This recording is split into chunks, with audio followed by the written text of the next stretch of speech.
आज हम फिर एक केस के हवाले से बात करेंगे।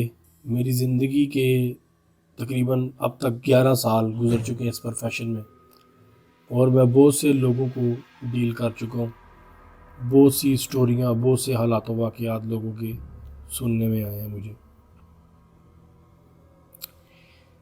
एक खातून मेरी नेबर थी,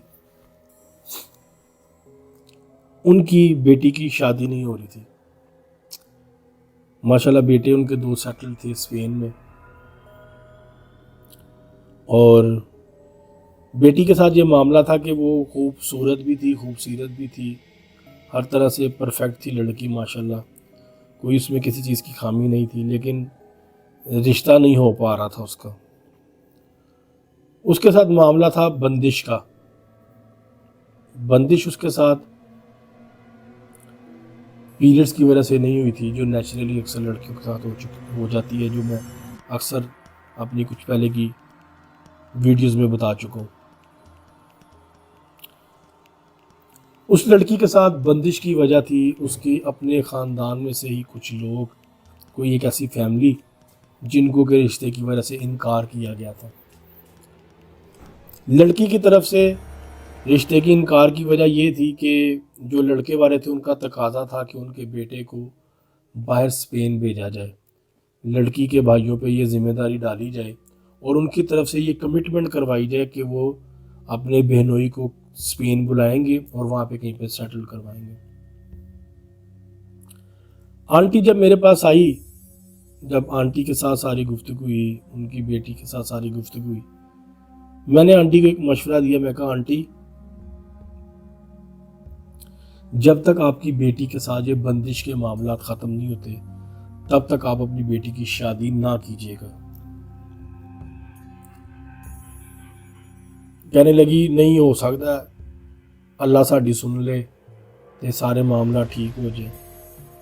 मैंने कहा आंटी, बेशक दुआ में बड़ी तासीर है, दुआ तकदीर बदल देती है, मौत को भी टाल देती है। मैं तो मेरा ये भी अकीदा है, ईमान है मेरा। लेकिन जो सर्कमस्टांसेस, जो सूरत हाल, जो हालात वाक़यात हैं, ऐसे हालात वाक़यात में इस बंदिश को ख़त्म करना, इसको ठीक करना बहुत ज़रूरी होता है।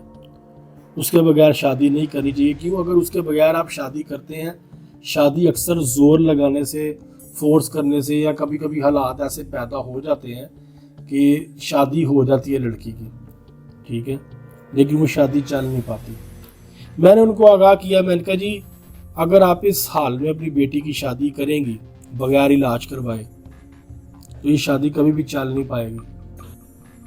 मिनिमम 3 माह, मैक्सिमम 6 माह ये शादी टूट जाएगी और लड़की को डाइवोर्स हो जाएगी।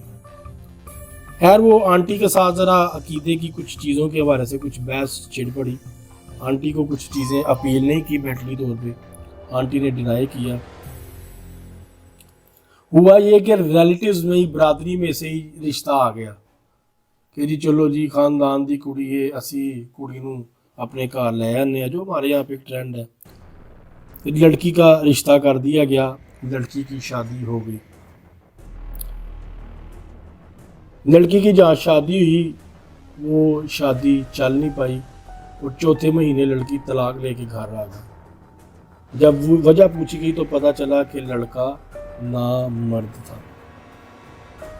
अब मैं नहीं जानता कि इस इल्ज़ाम में कितनी सच्चाई है, कितनी हकीकत है या कितना झूठ है, ये मुझे नहीं पता कि लड़के के बारे में जो लड़की स्टेटमेंट दे रही है क्या आया इसमें कोई सदाकत है या नहीं है। लेकिन वो शादी नहीं चल सकी। बताने का मकसद आपको ये है कि ज़िंदगी के बहुत से मामला ऐसे होते हैं जो आपकी आंखों के आगे अयान नहीं होते, आप हमारी आंखों के आगे पर्दा है। जैसे मेडिकल डॉक्टर्स आपकी बॉडी के जितने भी टेस्ट होते हैं या जो आपकी एक फिजिकल कंडीशन होती है जो डॉक्टर के सामने होती है, उसके एनालिसिस पे डॉक्टर आपको कुछ चीज़ें बताते हैं कि जी फ्यूचर में ये चीज़ें होने के चांसेस हैं। उसी तरीके से हम लोग, ये रूहानी फील्ड से जो रिलेटेड लोग हैं, स्पिरिचुअल ट्रीटमेंट से रिलेटेड, रुकैया से रिलेटेड जितने भी लोग हैं, वो इन सर्कमस्टांसेस की बेस पे आपको आने वाले फ्यूचर के हवाले से कुछ आगाह कर देते हैं। खैर वो मुझे तो उस लड़की की डाइवोर्स का बड़ा सख्त अफसोस हुआ। ये बेचारी इतने 3-4 माह पता नहीं कैसे गुजारे कैसे नहीं गुजारे, और वो भरी जवानी में उसको तलाक का दाग लग गया।